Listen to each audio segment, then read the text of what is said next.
షర్మిల గారికిను జగన్మోహన్ రెడ్డి గారికి ఎక్కడ గొడవ, ఆస్తులు గొడవ ఆంధ్రజ్యోతిలో అప్పుడు రాస్తేనేమో అందరూ విమర్శించారు, ఏది వైసీపీ వాళ్ళంతా ఇలాంటివన్నీ కల్పిస్తారు అది ఇది అని చెప్పి. కానీ నిన్న చూస్తే షర్మిల గారు గిఫ్ట్లు పంపించారు. అంతకుముందు చంద్రబాబు గారు జైల్లో ఉన్నప్పుడు కూడా మాట్లాడారని వార్తలు వచ్చినాయి. అయినా నిజమేండి. షర్మిల గారికి జగన్మోహన్ రెడ్డి గారికి మధ్య వైరుధ్యం, విభేదాలు ఖచ్చితంగా ఆస్తుల గురించి, అలాగే రాజకీయ అధికారం గురించి. ఎందుకంటే వాళ్ళ నాన్నగారి పేరుతో పార్టీ పెట్టుకుని వాళ్ళ నాన్నగారు అధికారంలో ఉన్నప్పుడు డబ్బులు సంపాదించి అక్రమ మార్గాల్లో అక్రమాస్తులు కేసులు అంటారు కదా దాన్ని. అవును. ఇప్పుడు ఇందులో ఆయన ఒక్కడే తీసుకోకూడదు కదా, ఈవిడికి పంచాలి కదా అని ఈవిడి.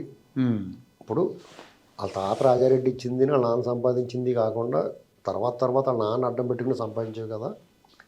ఎన్టీ రామారావు గారు ఎప్పుడూ చెప్పారు, ఆడపిల్లకి ఆస్తిలో సమాన భాగం ఇవ్వాలని, అలాగే నా సగం ఇచ్చేమని అడిగింది, అడుగుంటుంది. అందులో న్యాయం ఉంది. ఆవిడ కూడా కష్టపడింది ఎలక్షన్స్కి, రాజ్యాధికారంలో కూడా జైల్లో ఉన్నప్పుడు ఆవిడ రాజ్యాధికారంలో కూడా ఓటు అడిగి ఉండొచ్చు.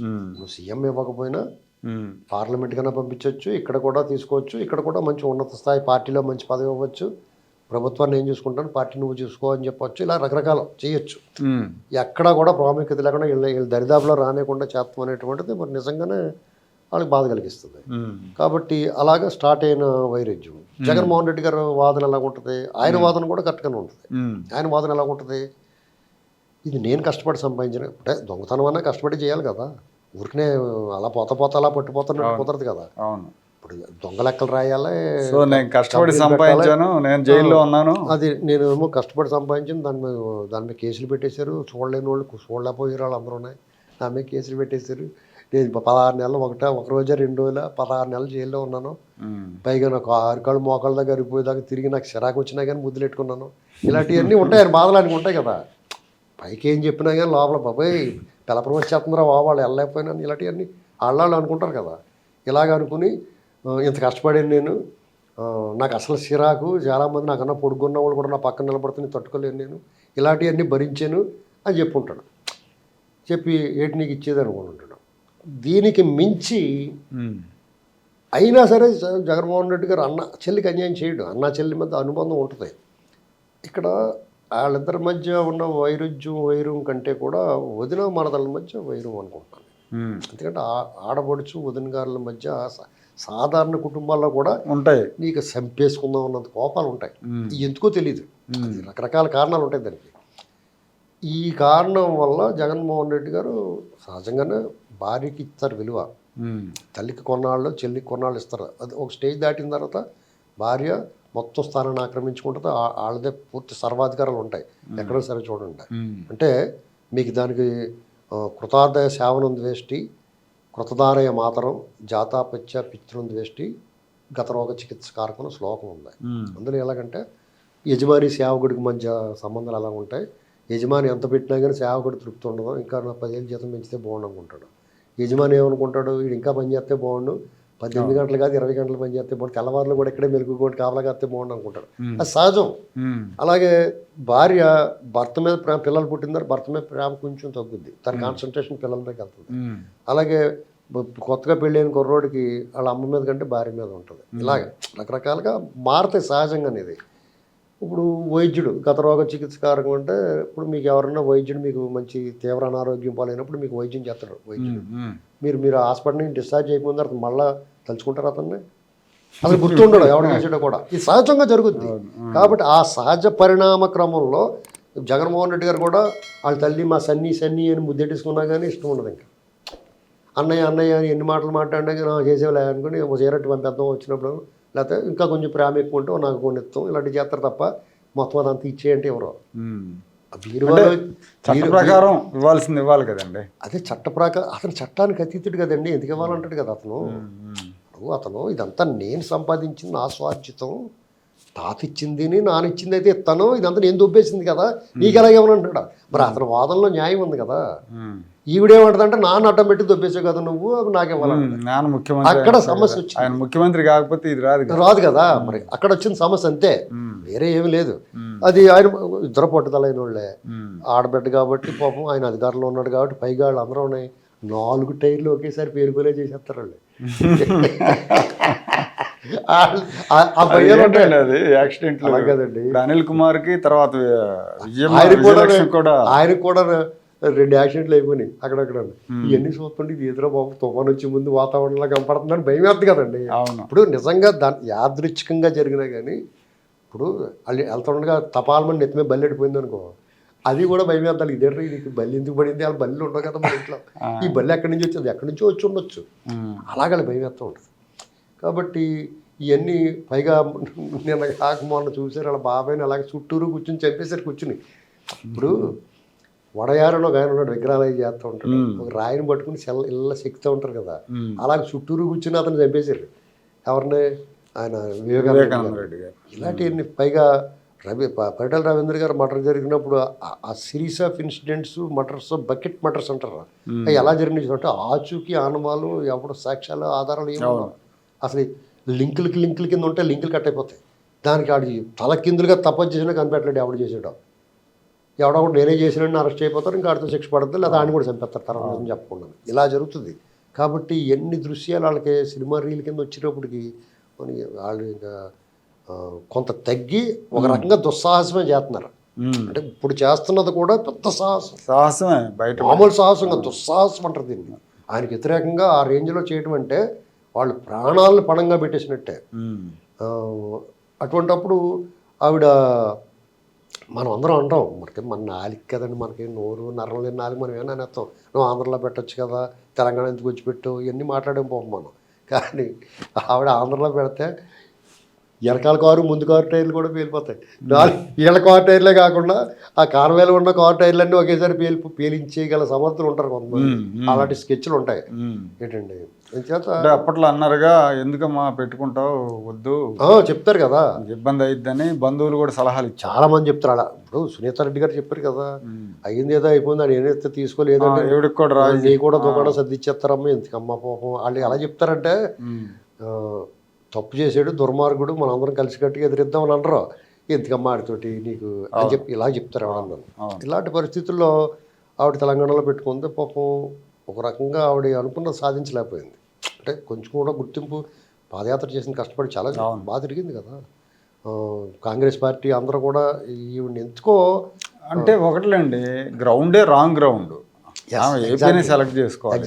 అది ఏపీలో అయితే ఇవాళ చాలా మంచి ఇంపార్టెంట్, ఒక పెద్ద రోల్ ఈ 2 years లో బాగానే అసలు ఎఫెక్ట్ చూపించారు. కసగా వణికెత్తురాళ్ళు. నిజంగా మనం అనుకున్న ఈ టైర్లు పేలిపోతాలు అవి జరిగిపోయి వాటికి చాలా కూడా జరుగుండే. అయితే ఆ భయానికి ఇవిడ ఇక్కడ ఎట్టుకుంది. ఇక్కడ ఎట్టుకుని మాత్రం కంటిలోని రాయ, కంటిలోని వలసు, చెప్పులోని రాయ, చెవిలోని జోరేగలాగా ఉంది నిజం చెప్పాలంటే. ఈవిడికి తోడు ఒక మీడియా అధినేత కూడా ముందు చెప్తూ ఉంటాడు, ఈ ఆస్తుల గొడవలో ఈవిడ ఇలాగ వచ్చేస్తుంది, పల్లా పార్టీలోకి వెళ్తుంది, ఇలాంటిది ఆయన ముందు చెప్తాడు. ఇప్పుడు కేంద్ర జాతీయ పత్రికలు, సర్వే సంస్థలు చెప్తాయి బీజేపీ ఆ రకంగా సెట్ చేద్ది ఈవీఎంలో, అలా ఫలితాలు వస్తూ ఉంటాయి. ఆ టైప్లో నేను ముందు చెప్తాడు ఆయన చెప్పినట్టు ఇక జరుగుతూ ఉంటుంది. అలా జరుగుతూ వచ్చింది.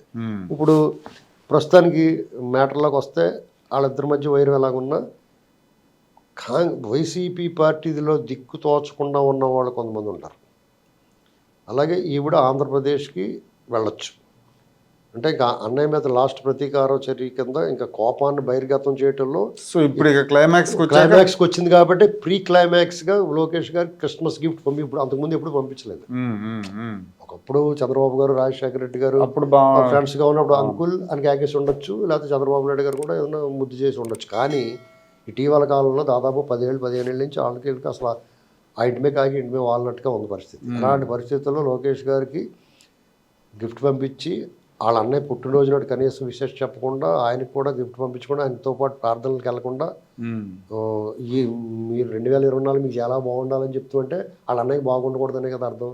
రాజుగారి పెద్ద భార్య చాలా బాగుందంటే చిన్న భార్య మీద బాగున్నట్టే లెక్క. ఇలాగ అర్థం చేసుకుంటారు కొంతమంది. ఈ పరిస్థితుల్లో వైసీపీ శ్రేణులకి పుణ్యమే కారం చెందినట్టు ఉంది. వాళ్ళకి మైండ్ గేమ్ కలత చెందుతున్నారు వాళ్ళు. ఏంట్రా బాబు పరిస్థితి, ఇంకా దింపుడు కళ్ళు ఆశ ఉండి మా అన్న ఏదో చేస్తాడో అనుకున్న ఆశ ఉన్న వాళ్ళకి మొత్తం ఆశలన్నీ అడుగంటుపోయినాయి. ఇప్పుడు ఐస్ ఫ్రూట్ కొనుక్కున్న తర్వాత సీగ్గా లాస్ట్ బద్దకి కొంచెం వండుకుని ఉంటుంది, అది కూడా కరిగిపోయింది వాళ్ళకి ఏమి లేకుండా. ఈ పరిస్థితుల్లో కాంగ్రెస్ వాళ్ళు ఈవిని అక్కడ పెట్టినా లేదా కాంగ్రెస్లో ఇంకోటి ఎంపీలు విందు జరిగింది. రేవంత్ రెడ్డి గారు ఒక విందు సమావేశం ఏర్పాటు చేశారు, విందు ఇచ్చాడు అందరిని పిలిచినట్టు ఎంపీలు అందరిని అక్కడ. ఆయన ఎంపీకి రాజీనామా చేసి వాళ్ళు విందు ఇచ్చాడు, అందరు పార్టీ చేశాడు.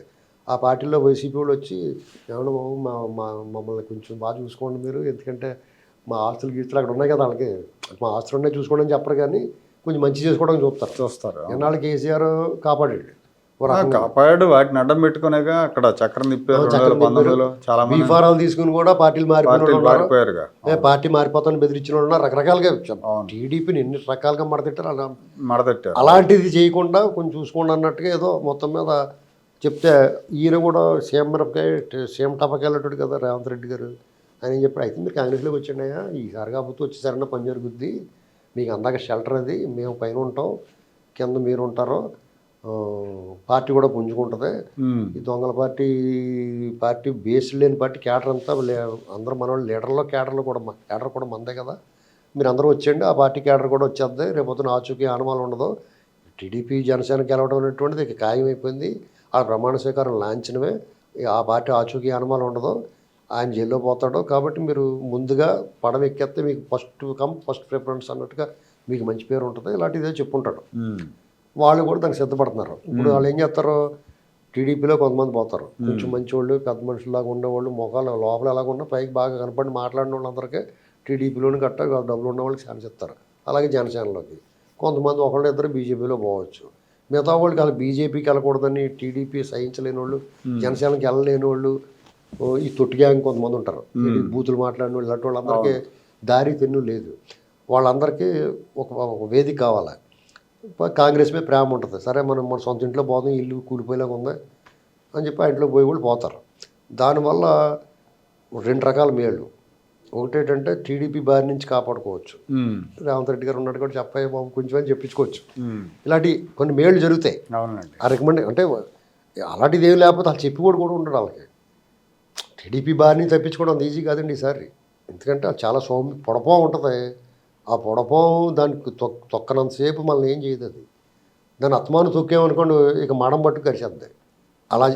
అలా ఉంటుంది టీడీపీ మెదలదు, కానీ కరుతో వచ్చిందంటే ఇక నష్టాలు మెదడు తగిలేద్ది ఆ విషయం, అంత దారుణంగా ఉంటుంది ఆ ట్రీట్మెంట్. అది వాళ్ళకి అర్థమయ్యి అందులో చెల్లి ఉన్నారు కదా కొంతమంది, కాబట్టి వాళ్ళు రేపొద్దున్న కాంగ్రెస్ని బలోపేతం చేసుకోవడానికి ప్రయత్నం చేస్తారు. ఇలాంటి అందివచ్చిన అవకాశం కాంగ్రెస్ కూడా మేలు జరగబోతుంది. అక్కడ టీడీపీ కూడా కాంగ్రెస్ పెరగడానికే సహకరిస్తుంది, ఇక్కడ కాంగ్రెస్ కూడా టీడీపీ పెరగడానికి సహకరిస్తుంది. బీఆర్ఎస్ పార్టీని మొత్తానికి లేకుండా చేసేస్తాను ప్లాన్ చేస్తారు ఇక్కడ, ఎందుకంటే వాళ్ళు సింగరేణి ఎన్నికల్లోనే పాల్గొనట్లేదు.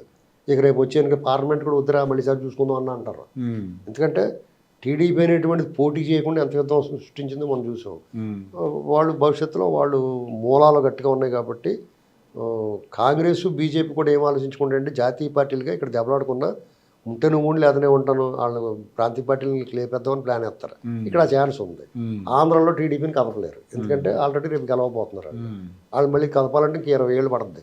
20 ఏళ్ళైనా ఇక్కడ ఇక మూలాలు పోలేదు ఇక్కడ, కాబట్టి వాళ్ళకి ఈజీగా ఎవరిని కొట్టేద్దాం చూస్తారంటే ఇక వైసీపీని లేపేద్దాం చూస్తారు. ఇది పరిస్థితుల్లో కాంగ్రెస్ వాళ్ళు అందరూ కూడా అటు పక్క పోవడం చూస్తారు.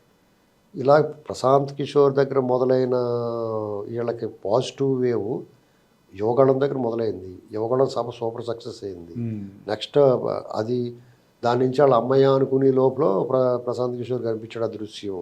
ఇది అయిందిరా బాబు, ఇదేం కోలరా అనుకున్నోడికి శర్మిల గారు రేపు వెళ్ళండు ఎమ్మెల్యేలు నువ్వు టిక్కెట్ ఇవ్వకపోతే మేమేం చేయలేమనుకుంటావా అని చెప్పేసి టీడీపీ దగ్గరికి వెళ్ళిపోయి మీరు మా టిక్కెట్ ఇవ్వకపోయినా పర్లేదు, మేము మీ పార్టీలోకి వచ్చేసి మిమ్మల్ని గెలిపిస్తాం అని చెప్పేసి రావడం అది ఇంకంతకన్నా దారుణంగా ఉంటుంది. మీకు టీడీపీ ఆఫీసుల ముందు తొక్కిసలాట జరుగుతుంది, చూసుకోండి. జనసేన కానీ టీడీపీ కానీ ఇది ఏం తొక్కిసలాటే అంటే ఇది మీ సమావేశాల్లోనూ పెద్ద పెద్ద తిరునాళ్ళలోనూ బ్రహ్మోత్సవాల్లోనూ ఇలాంటివి అప్పుడు జరుగుతాయి. తొక్కిసలాట రథోత్సవాల్లోనూ మీకు మొట్టమొదటిసారిగా ఒక పొలిటికల్ పార్టీ ఆఫీస్ ముందు తొక్కిసలాట జరుగుద్ది. Okay sir, thank you.